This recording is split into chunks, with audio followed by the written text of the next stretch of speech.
നമ്മുടെ എല്ലാം ജീവിതത്തിൽ ആരെങ്കിലും നമ്മളോട് ഒരു തെറ്റ് ചെയ്തിട്ടുണ്ടെങ്കിൽ നമുക്ക് അവരോട് ക്ഷമിക്കാൻ വലിയ ബുദ്ധിമുട്ടാണ്. ഇനി മുതൽ ഈസി ആയിട്ട് ഫർഗീവ് ചെയ്യുക. കാരണം അതിൽ നിങ്ങൾക്ക് കിട്ടുന്ന നേട്ടങ്ങൾ കുറച്ച് കൂടുതലാണ്. പറയുന്നതിൽ ഒരു ചെറിയ വ്യക്തത കുറവുണ്ട് അല്ലെ?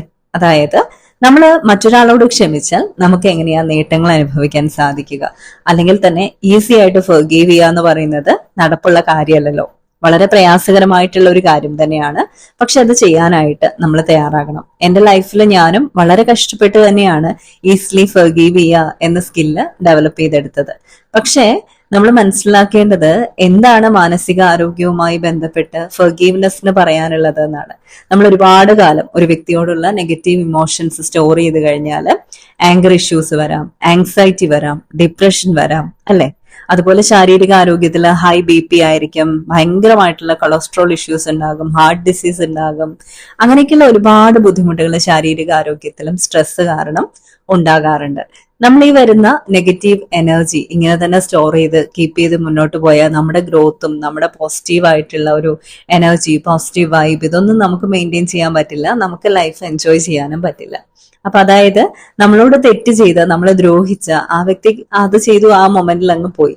പക്ഷെ പിന്നീട് ആ ഒരു പക ഉള്ളിൽ സൂക്ഷിച്ചുകൊണ്ട് നമ്മൾ അനുഭവിക്കുന്നത്, നമ്മളോട് തന്നെ ചെയ്യുന്നത് വലിയ വലിയ തെറ്റുകളാണെന്ന് മനസ്സിലാക്കണം. നമുക്ക് നമ്മളോട് തന്നെ കമ്പാഷനേറ്റ് ആയിട്ടിരിക്കണം. അപ്പൊ ഇനി മുതൽ ആരെങ്കിലും നമ്മളെ ഒന്ന് ദ്രോഹിക്കുകയാണെങ്കിൽ നമുക്കത് മറക്കാൻ സാധിക്കില്ല, അത് സത്യം തന്നെയാണ്. പക്ഷെ നമ്മൾ അതിൽ നിന്ന് മൂവ് ഓൺ ആവുക എന്ന് പറയുന്നത് ഞാൻ അവരോട് ക്ഷമിച്ചിരിക്കുന്നു എന്ന് പറഞ്ഞിട്ട് തന്നെയാണ്. അവരോട് എത്രമാത്രം ഇമോഷണൽ ബോണ്ട് കുറയ്ക്കണം, അവരോട് പിന്നെ കോണ്ടാക്ട് ചെയ്യണോ, അതൊക്കെ നിങ്ങളുടെ തീരുമാനമാണ്. നിങ്ങളുടെ ക്യാരക്ടറിൽ അവരൊരുപാട് ഹേർട്ട് ചെയ്യുന്നു, ഇനിയും അവർക്കൊപ്പം പറ്റില്ല എന്നൊക്കെ തോന്നിയാൽ അതൊക്കെ നിങ്ങൾക്ക് തീരുമാനിക്കാം. പക്ഷെ ആ പക ഉള്ളിൽ കൊണ്ട് നടക്കാതിരിക്കുക എന്ന് പറയുന്നത്, ക്ഷമിച്ചിരിക്കുന്നു എന്ന വാക്ക് വളരെ ആത്മാർത്ഥതയോടുകൂടി ഉപയോഗിക്കാനും നമുക്ക് സാധിക്കണം. അങ്ങനെ നമുക്ക് നമ്മളോട് തന്നെ ഒരു കമ്പാഷൻ ഡെവലപ്പ് ചെയ്തെടുക്കുമ്പോൾ നമുക്ക് ഫർഗീവ്നെസ്സിലൂടെ ഒരുപാട് ഗുണങ്ങളായിരിക്കും ലഭിക്കാൻ പോകുന്നത്.